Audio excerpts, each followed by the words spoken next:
কেন্দ্ৰীয় আৰু ৰাজ্য চৰকাৰৰ অভিলাষী জল জীৱন মিছন আঁচনি এতিয়া ঠায়ে ঠায়ে ধোৱা চাঙত পৰিণত হৈছে। গ্ৰামাঞ্চলৰ ৰাইজক এটুপি বিশুদ্ধ খোৱা পানী দিয়াৰ উদ্দেশ্যৰে ৰূপায়ণ কৰা জল জীৱন মিছনৰ পৰা ৰাইজ উপকৃত হোৱাৰ বিপৰীতে বঞ্চিত হ'বলগীয়া হৈছে। যোগীঘোপাৰ ভাটিপাৰা ইছলামপুৰ পানী যোগান আঁচনি এটুপি খোৱা পানী বিচাৰি হাহাকাৰ ৰাইজৰ। গাঁওখনৰ প্ৰায় 90% মানুহৰ ঘৰত নাই কোনো বিশুদ্ধ খোৱা পানীৰ ব্যৱস্থা। অঞ্চলটোৰ খোৱা পানীৰ যথেষ্ট সমস্যা থকা গাঁওখনত কোটিটকীয়া ব্যয় সাপেক্ষে নিৰ্মাণ কৰে পানী যোগান আঁচনিটো।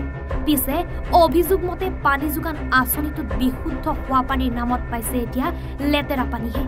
তাতে কোনোবাই পানী পায় আৰু কোনোৱে নাপায়। আনকি বিভাগীয় কৰ্তৃপক্ষই সময়মতে বিদ্যুতৰ বিল পৰিশোধ নকৰাত শক্তি বিভাগে বিদ্যুৎ সংযোগ কাটি দিয়াত এতিয়া এসপ্তাহ ধৰি পানী যোগান ধৰিব পৰা নাই গাঁওখনত। সেয়ে যোগীঘোপাৰ পুৰুষ মহিলাসকল ওলাই আহি পানী যোগান আঁচনিটোত এক প্ৰতিবাদমুখৰ পৰিস্থিতিৰ সৃষ্টি কৰে। বঙাইগাঁও জিলাৰ জনস্বাস্থ্য কাৰিকৰী বিভাগৰ অধীনস্থ পানী যোগান আঁচনিটোত মাহেকৰ বিদ্যুৎ বিল পৰিশোধ কৰিব নোৱাৰাত বিভাগটোৰ বিৰুদ্ধে ক্ষোভ প্ৰকাশ কৰে ৰাইজে। এটুপি পানীৰ বাবে হাহাকাৰ কৰিবলগীয়া গয়া ৰাইজে পানী যোগান আঁচনিটোত মেৰামতি কৰি পানী যোগান ধৰিবলৈ বিভাগীয় কৰ্তৃপক্ষক দাবী জনাইছে স্থানীয় ৰাইজে। আমাৰ ইয়াতে বহুত পানীৰ অসুবিধা হৈ আছে। আজি এসপ্তাহৰ বেছিয়ে হ'ল ৰাইজে পানী পোৱা নাই। তে এই যিটো ছাপ্লাই পানী যায় এই ছাপ্লাই পানীটো ইমান লেতেৰা, সেইটো পানী আমাৰ তাতে ছাপ্লাই যায়। আৰু ইয়াতে যদি আমি চকীদাৰক কিবা ক'ব আহোঁ, চকীদাৰে আমাৰ ওপৰত একদম উত্তেজনা দেখায়। আমাক এতিয়াই খেদি আহিছে সি ঘৰৰ পৰা, এতিয়াই খেদি আহিছে, একো কোৱাই নাযায়। গাঁৱৰ মানুহ যদি তাক কিবা সোধেও মানে সি অনবৰত জুই হৈ থাকে, এনেকুৱা মানে তাৰ পৰিস্থিতি। গতিকে আমাক ৰাইজক পানীখিনি আমাক হেৰি কৰি দিব লাগে, সুবিধা কৰি দিব লাগে। আৰু পানী বিশেষকৈ পানীৰ বহুত আমাৰ ইয়াতে অসুবিধা হৈ আছে, বানপানীৰ অসুবিধা, মানুহখিনি বহুত কষ্টত থাকিব লাগে। যোগীঘোপাৰ সেইখিনি জেগাত আপোনালোকে গ'লে দেখা পাব, নে কুঁৱা আছে নে এটা টিউবৱেল আছে। মানুহখিনি ক'ৰ পৰা পানী আনি এই ৰ'দত কষ্ট কৰি চলিব লগা হৈছে। গতিকে চৰকাৰৰ ওচৰত আমাৰ অনুৰোধ আছে যে আমাক যাতে খোৱা পানীখিনি আৰু বানপানীখিনিৰ যাতে সমস্যা আমাক দূৰ কৰি দিয়ে। মানুহখিনি বহুত কষ্টত আছে। এবাৰ আহি লাগিলে সিহঁতে চাই যাওক, আপোনালোকে এবাৰ আহি চাই যাওক, পানীখিনি খোৱা পানীখিনিৰ অৱস্থাটো চাই যাওক, আমাক সেইখিনি সুবিধা কৰি দিয়ক। আজি এসপ্তাহৰ বেছি, আৰু যদি পানী এবাৰ যদি বন্ধ হয় কমেও 10 দিন আমাৰ যায়। 10 দিনৰ আগত আমি পানী নাপাওঁ। আৰু কি কাৰণত পানী নাপাওঁ, কি কথা আমি একো গম নাপাওঁ, আমাক একো নজনায়। সি পানী দিয়াৰ কামটো অকল নকৰে, সি চাৰিওফালে হাজিৰা কৰি ফুৰে আৰু পানী দিয়া হাজিৰা কৰি ফুৰে। মই পানী দিলেও দৰমহা পাম, পানী নিদিলেও দৰমহা পাম। সেইবিলাক দাম খুব মাৰি হ'ব। আমাক খোৱা পানী ঘৰত নাই, গা ধোৱা বাথৰুম যোৱা সেইবিলাকতো বেলেগে কথা। বাচ্চাবিলাকে যে খাব, আমাৰ গাঁওখনৰ মানুহবিলাকে যে পানী খাব, সেই খোৱা পানীখিনিৰ সুবিধা আমাৰ নাই। গতিকে আপোনালোকে আহি এইখিনি আমাক সুবিধা কৰি দি যাওক। চৰকাৰৰ ওচৰত আমাৰ বিশেষ এইখিনি অনুৰোধ থাকিল। এই ঠাইখিনি হৈছে প্ৰবাস জয়ীঘোপা। আৰু জয়ীঘোপাত দুটাই সমস্যা আছে, এটা হৈছে বানপানীৰ সমস্যা, দ্বিতীয় হৈছে খোৱা পানীৰ সমস্যা। বানপানীৰ সমস্যা বাৰম্বাৰ কোৱা হৈছে, আজি পৰ্যন্ত এজাক বৰষুণ পৰিলে জয়ীঘোপাবাসী ৰাইজে বানপানীত ডুবি থাকে। সেই ঠিক তেনেদৰে এই খোৱা পানীৰ সমস্যা এনেকুৱা হৈছে।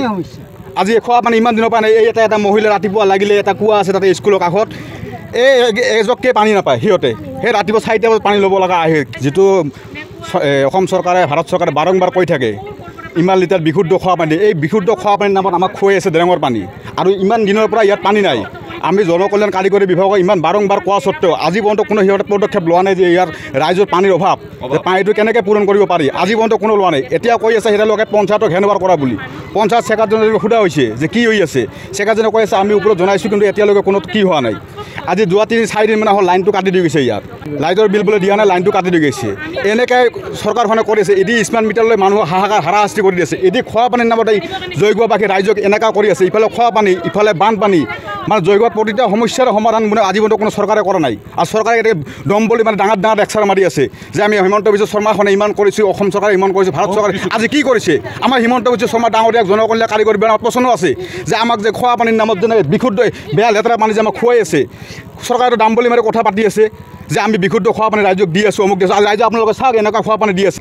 এটা ড্ৰেঙৰ পানী আমাক সাধাৰণ ৰাইজক খুৱাই আছে, তাতে আজি কেইটা বছৰৰ পৰা সেই পানীটো নাই।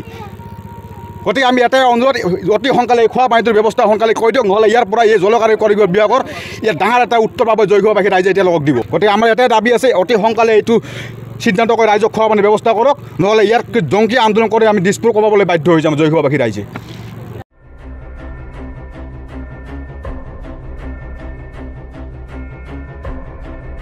যোগীঘোপাৰ পৰা জাহিৰুল ইছলামৰ ৰিপৰ্ট এনি ভাৰত 24।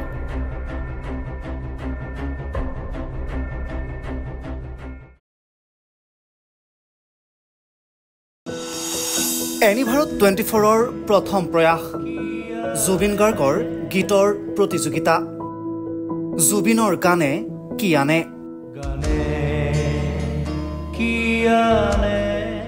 অডিশ্যনৰ বাবে যোগাযোগ কৰক 8638661821 আৰু 8812831556 নম্বৰত। এনি ভাৰত 24 উদ্যোগত এটা নতুন সংগীতৰ প্ৰতিযোগিতা আয়োজন কৰা হৈছে, য'ত মোৰ গানৰ প্ৰতিযোগিতা হ'ব। আপোনালোকে তাত প্ৰতিযোগী হিচাপে আহিবলৈ পাৰিব আৰু মোৰ ফালৰ পৰা আন্তৰিক শুভকামনা জনাইছোঁ। আৰু অনুষ্ঠানটোৰ নাম হৈছে গানে কি আনে। সকলোকে মৰম জনাইছোঁ, সকলোৱে আহক, ইয়াত অংশগ্ৰহণ কৰক। Thank you very much. Love U.